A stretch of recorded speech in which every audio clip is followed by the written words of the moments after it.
Hello students, welcome to my YouTube channel. बच्चे exercise 9.3 question number 2। Diameter of a cylinder A is 7 centimetre and the height is 14 centimetre. ये एक a cylinder दे रखा है जिसकी diameter 7 centimetre है, height है 14 centimetre. और diameter of cylinder B is 14 centimetre, और सिलेंडर बी जो है इसका डायमीटर 14 सेंटीमीटर है और हाइट इसकी 7 सेंटीमीटर है। With doing any calculation, can you suggest whose volume is greater? बिना कोई कैलकुलेशन के हम देख के बता सकते हैं किसका वॉल्यूम अधिक होगा, ठीक है। और verify it by finding the volume of both the cylinder, और उसको वेरीफाई करना है। जो अगर हमने कहा भाई इसका वॉल्यूम ज्यादा है तो हमें वेरीफाई करना होगा। तो वेरीफाई कैसे करेंगे? दोनों के वॉल्यूम निकाल लेंगे, ठीक। और check whether the cylinder with greater volume also has greater surface area. तो हमें बताना है कि किस सिलेंडर का वॉल्यूम अधिक है और किसका सरफेस एरिया अधिक है। तो इससे होना हमें दोनों चीज निकालनी, वॉल्यूम भी और सरफेस एरिया दोनों के। तो देखें, सबसे पहले हम लेंगे फॉर ए के लिए ले लें। पहले ए दिखा ना सिलेंडर ए, इसमें हमारा डायमीटर कितना है? डायमीटर है 7 सेंटीमीटर। हमें पता है अगर डायमीटर 7 सेंटीमीटर आर रेडियस होता है ना, तो रेडियस कितना हो जाएगा? 7/2 सेंटीमीटर। इसको पॉइंट में नहीं लिखना, ऐसे लिखे रहेंगे इसको। तो डायमीटर हो गया। अब इसकी हाइट एच, अभी हम ए की बात कर रहे हैं। हाइट ऑफ सिलेंडर कितनी दे रखी है? 14 सेंटीमीटर। ये फिगर दे रखी है बुक में, तो इसलिए जो है हमने सिर्फ शॉर्ट में इसको ऐसे से लिख दिया। अब सबसे पहले काम तो हमें पता, लेकिन हमें पहले जो है ये बताना है, with doing any calculation can you suggest whose volume is greater. तो पहले हम इसका आंसर जो है ऐसे कर ध्यान, थोड़ा इसको मिटा के दोबारा लिखता हूँ। ये क्या करेंगे, हम पहले इसका ये आंसर लिखना है, हुज वॉल्यूम इज ग्रेटर, बिना कुछ करें। तो हम लिखेंगे, हम यहाँ पर लिखेंगे cylinder B has greater volume. ये इसका आंसर, ये पहले पार्ट का आंसर आ गया। With doing any calculation can you suggest whose volume is greater. अब कैसे आया था कि इसका रेडियस है, इसका जो डायमीटर 7 है, इसका डायमीटर अधिक है। डायमीटर अधिक होने से मतलब हो गया इसका वॉल्यूम जो अधिक हो जाएगा, ठीक है। तो पहला पार्ट का आंसर ये हुआ।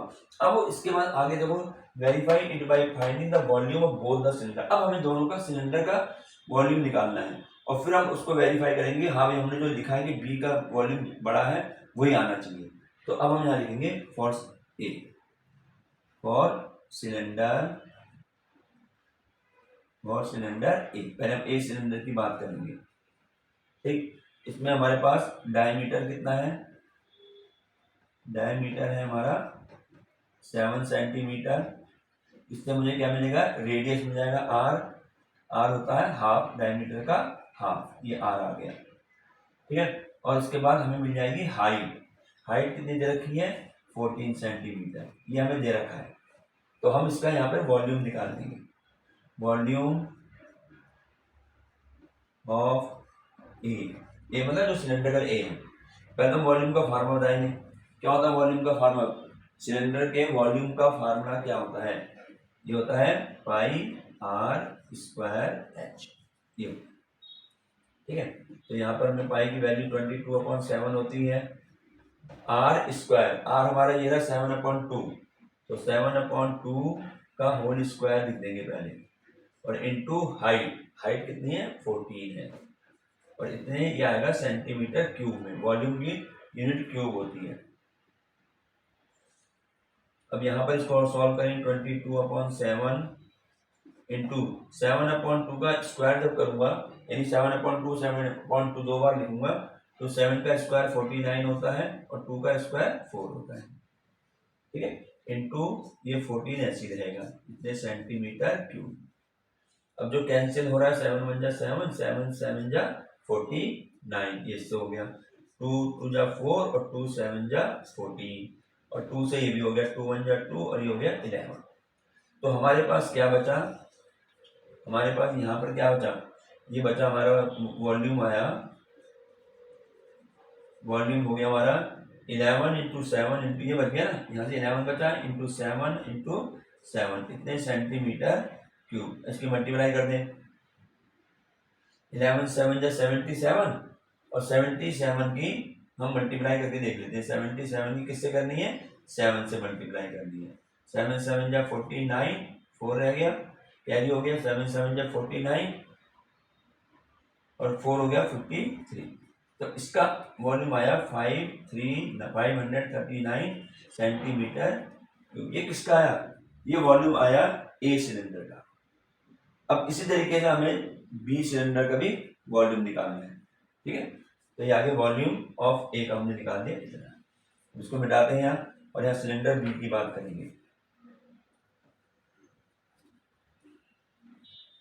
इसका ध्यान रखेंगे, इसको ऐसे रहने दें, हमें मालूम चले कितना है फॉर सिलेंडर बी। अब हम सिलेंडर बी की बात करेंगे, ठीक है।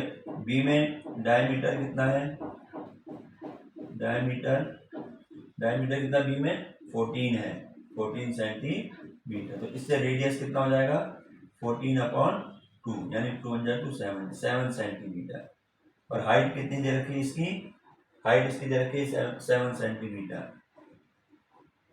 ठीक है। ये आ गया। तो अब यहाँ लिखेंगे वॉल्यूम, दोनों का निकालना ना, वॉल्यूम ऑफ सिलेंडर,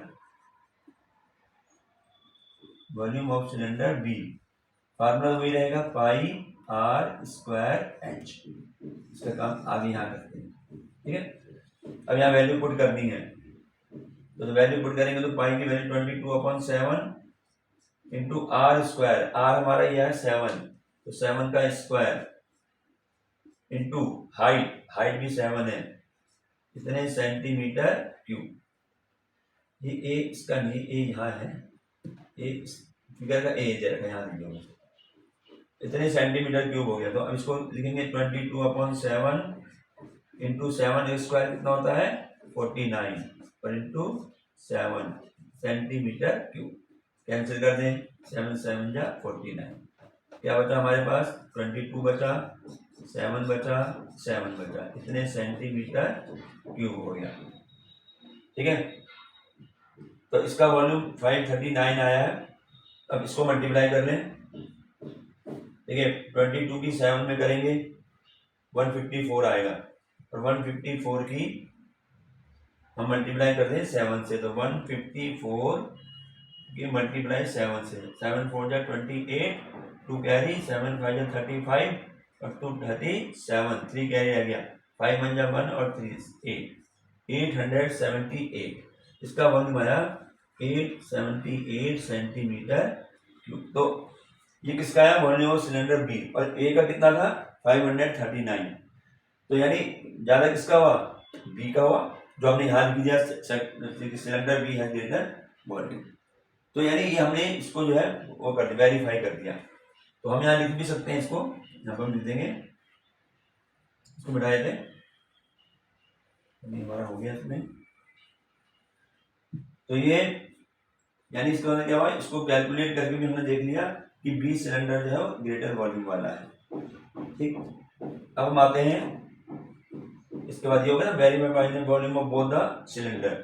तो बोथ द सिलेंडर के बाद हमने इसको लिख दिया, ये जो है हमारा B greater volume. Check whether the cylinder with greater volume also has greater surface, whether the cylinder with greater volume also has greater surface. अब हमें बताना है कि भाई जिसका, ये चेक करो कि जिसका वॉल्यूम ज्यादा आया जिस सिलेंडर का, कि उसका सरफेस एरिया भी ज्यादा है, ये चेक करना। तो हम कैसे पता लगेगा, जब हम इसको करेंगे सरफेस एरिया निकालेंगे, टोटल सरफेस एरिया पूरे सिलेंडर के लिए। तो अब यहाँ लिखते हैं, इसको मैं मिटा देता हूँ, हम इसका अगले पार्ट में आ रहे हैं। तो फिर यहाँ पे उसी तरीके से करेंगे फॉर सिलेंडर, पहले हम एक का निकालेंगे, ए के लिए, ठीक है। तो ए के लिए हमारे पास डायमीटर था हमारा 7 सेंटीमीटर, और रेडियस क्या हो गया था 7/2 सेंटीमीटर, और हाइट हमें दे रखी थी 14 सेंटीमीटर। अब हम इसका जो है टोटल सरफेस एरिया निकाल लेते हैं। Total surface area of cylinder A. क्या फार्मूला होता है? पहले तो फार्मूला याद होना चाहिए ना। टोटल सरफेस एरिया क्या होता है? 2 पाई आर प्लस एच। इसको हम एच प्लस आर लिख दें या आर प्लस एच लिख दें, बात दोनों की सेम है। तो यहाँ वैल्यू पुट करें 2 इंटू 22/7। रेडियस देखें, रेडियस कितना है? 7/2, तो 7/2 लिख दिया यहाँ। फिर ब्रैकेट लगा दिया, फिर रेडियस फिर आ गया, तो रेडियस 7/2 है। और हाइट कितनी है? 14। अब यहाँ आएगा सेंटीमीटर स्क्वायर। एरिया के लिए स्क्वायर लगाया जाता है, ठीक है। इसको सॉल्व, जो यहाँ पे पहले इसको यहीं पे कर लेते हैं। 7 बन जा 7, ये 7 बन जा 7 हो गया, 2 बन जा से 2 बन जा कट गया, तो ऊपर रह गया हमारे पास। यहाँ कर लेते हैं इसको आगे। अब यहाँ पे कितना है? 22, और ब्रैकेट में कितना है? 7/2 प्लस 14, ये रह गया। इसको काट के कैंसिल करके ये आ गया। अब इसको हमें एलसीएम लेके सॉल्व कर देना है। इसका एलसीएम 2 आ जाएगा, तो 2 से डिवाइड करा 1 टाइम तो 7 आ गया। फिर 1 से डिवाइड कर 2 टाइम तो 14 से 28 आ गया, ठीक है। और ये बाहर हमारा 22 है ही, ये ऐसे रहेगा ब्रैकेट के अंदर। इतने सेंटीमीटर स्क्वायर, समझ में आएगा ना? ये जगह बची होगी, तो ये आ गया 22 इंटू, अब इनको प्लस कर दें, 28 में 7 करेंगे तो 35/2, इतने सेंटीमीटर स्क्वायर। तो 2 से कैंसिल हो गया 11, तो यानी surface area, total surface area, short में लिखते हैं PSA। तो टोटल सरफेस एरिया 35 की 11 से मल्टीप्लाई, यहाँ पे कर लेते हैं। 35 की 11 से मल्टीप्लाई, 35 मल्टीप्लाई बाई 11, 1 5 जा 5, 1 3 जा 3, 1 5 जा 5, 1 3 जा, ये छोटे छोटे वैसे यहीं पे डायरेक्ट हो सकते हैं। 5 8 3, 385 आ गया, 385 सेंटीमीटर स्क्वायर, ठीक है। ये 1 स्क्वायर करा। तो हमारे पास सरफेस, टोटल सरफेस एरिया जो सिलेंडर ए का आया 385 सेंटीमीटर स्क्वायर। अब इसी तरीके से अब हम निकालेंगे सिलेंडर बी के लिए। सिलेंडर बी के लिए इसको लिख दें, ध्यान रखें कितना है फॉर सिलेंडर बी। तो इसका डायमीटर था हमारा, डायमीटर है ना 14 सेंटीमीटर, तो इसका रेडियस 14/हाफ हो जाएगा। हाफ का मतलब कैंसिल हो गया, 7 आ गया, 7 सेंटीमीटर। और हाइट हमारी उसमें दे रखी है बी वाले में 7, तो 7 सेंटीमीटर, ठीक है। तो यहाँ पे PSA लिखा, total surface area of cylinder B. मैंने शॉर्ट में लिखा टोटल सरफेस एरिया, 12 पूरा लिखिए। तो फार्मूला तो वही रहेगा, 2 पाई आर, ब्रैकेट में r प्लस एच। तो यहाँ वैल्यू पुट करें, 22 की क्या होती है? 22/7 इंटू r कितना है? 7 है, तो 7 लिख दिया। फिर ब्रैकेट आ गया, फिर r 7 है प्लस h कितना है? वो भी 7 है, इतने सेंटीमीटर स्क्वायर। तो 7 बन जा 7 कट गया, कैंसिल हो गया। यहाँ पर रह गया 2 की 22 में मल्टीप्लाई करी तो आ गया 44, यहाँ कर देते हैं। तो 44 आ गया। अब ब्रैकेट में इन दोनों को प्लस करेंगे, 7 + 7 14, इतने सेंटीमीटर स्क्वायर। तो टोटल सरफेस एरिया हमारा 44 की 14 से मल्टीप्लाई, यहीं पर बना देते हैं मल्टीप्लाई के लिए। 44 मल्टीप्लाई बाई 14, 4 4 जा 16, 1 कैरी, 4 4 जा 16 और 1 17, और फिर 1 4 जा 4, 1 4 जा 4, 6, 7 और 4 11, और यहाँ आ जाएगा हमारे पास, हाँ 7 और 4 11 हो गया, 4 1 6 5 और 1 6, 616। तो इसका टोटल सरफेस आया 616 सेंटीमीटर स्क्वायर। इसका आया था 385, इसका आया टोटल सरफेस 616। तो इसने कहा है whether the cylinder with greater volume has greater surface area, इसका मतलब कि हमने जो वॉल्यूम निकाला था ग्रेटर वो भी हमारा बी का निकला था बड़ा, और सरफेस एरिया भी बी का निकला है। तो हम यहाँ लिख सकते हैं, इसको सारा मिटा देते हैं। अब यहाँ हम लिख सकते हैं इसमें कि surface area of cylinder B, surface area of cylinder B has greater than A. Surface area of cylinder B is greater than A. Actually B is लिख देते हैं, B is greater than A. ये हमारा answer. सबको इसने 2-3 बातें पूछी थी वो हमने यहाँ निकाल दिया, तो ये हमारा आंसर कंप्लीट हो गया क्वेश्चन नंबर 2।